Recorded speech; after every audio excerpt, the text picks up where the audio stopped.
নমস্কার, আমি মহারাজ কল্যাণেশ্বর বলছি। কদিন আগে আমরা মিডিয়াতে দেখি যে ছাত্র যেখানে সেখানে টিচারদের উপর হামলাও। এটা রাজনৈতিক কোনো ব্যাপার আমি বলতে চাইছি না। আমরা শিক্ষক হচ্ছে গুরু, সেই শিক্ষকের মধ্যে যদি দ্বন্দ্ব বেঁধে স্কুলে মারপিট দাঙ্গা হয়, সেই স্কুলটার অবস্থা কি হয় এবং সেই ছাত্রছাত্রীরা এই টিচারদের এই বিহেভিয়ার দেখে তাদের এডুকেশন লাইফটা কোথায় যায়। বর্তমানে তো আমরা দেখতে পাচ্ছি ছাত্রদের এডুকেশনের উপর খুব একটা ভালো আমরা পাচ্ছি না। তারপরে যদি এই দ্বন্দ্বগুলো হওয়ার কারণ কি? আমি এর আগেও বলেছি, শনির 7.5-তে সারা ভারতবর্ষের ওপর রাজনৈতিক দিক বলতে পারো, ব্যাধি বলতে পারো।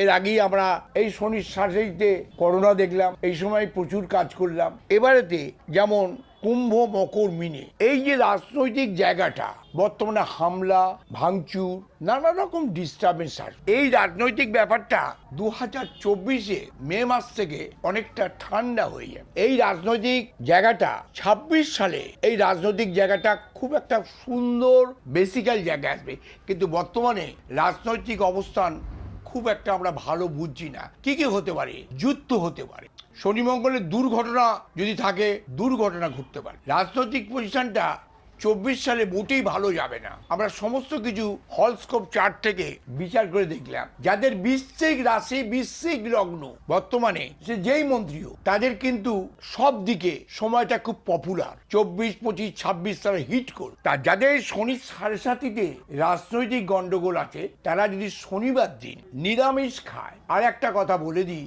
এই শনির 7.5-তে যদি 16 মাস শনিবার দিন 12টা থেকে 1টার মধ্যে যদি পুড়িয়ে একটু হলুদ দিয়ে খাওয়া যায়, তাহলে কিন্তু শনির 7.5 প্রভাবটা বেশ কিছু কমে। আর একটা কাজ করতে পারেন, শনির 7.5-তে কোনো মন্দিরে, কালী মন্দিরেতে মঙ্গলবার শনিবার 108-এর জবা ফুল, মিষ্টি, একটু ধূপ দেবেন। আর বাড়িতে যদি পারেন ধুনো দেবেন, ধুনোর সঙ্গে একটু গুগ্গুল দেবেন। গুগ্গুল দিলে এই সন্ধ্যেবেলা যখন দেখাবেন, বা ব্যবসাদার যাদের শনির 7 চলছে, তারা যদি সকালে বিকালে দুবেলা ধুনো ধূপ দেয়, ধুনোটা দেয়, 7.5-এর প্রকোপটা অনেক কমে। তবে আবার আমি বলছি, ছাত্র ছাত্রীদের আমি বলতে চাই, এডুকেশনের দিকে তোমরা প্রচুর নজর রাখো। রাজনৈতিক করা ভালো, কিন্তু কোনো দ্বন্দ্বের মধ্যে যাবে না, পরিষ্কারভাবে।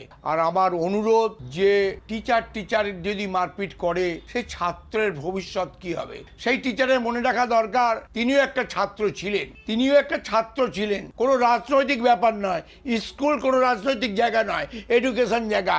আর যিনি টিচার, তিনি হচ্ছেন গুরু। অর্থাৎ তার এডুকেশন বলে পড়ানো সাথে আমাদের ছাত্রছাত্রীর ভবিষ্যৎ। সেই জন্য অনুরোধ করব যে স্কুলে যেন এই ধরনের ঘটনা না করে। এগুলো আমাদের কাছে দেখলেও খারাপ লাগে, শুনতেও খারাপ লাগে, এবং বাড়ির বাবা মারা কি বলবে, কোন স্কুলে ছেলে মেয়েকে পড়া। এই জন্যে আমার বলা, এটা কোনো অন্যায় আমি কিছু বলছি না, বা কারুককে কিছু বলছি না, শিক্ষকদের বলছি, আপনাদের এই ধরনের আচরণ বন্ধ করুন।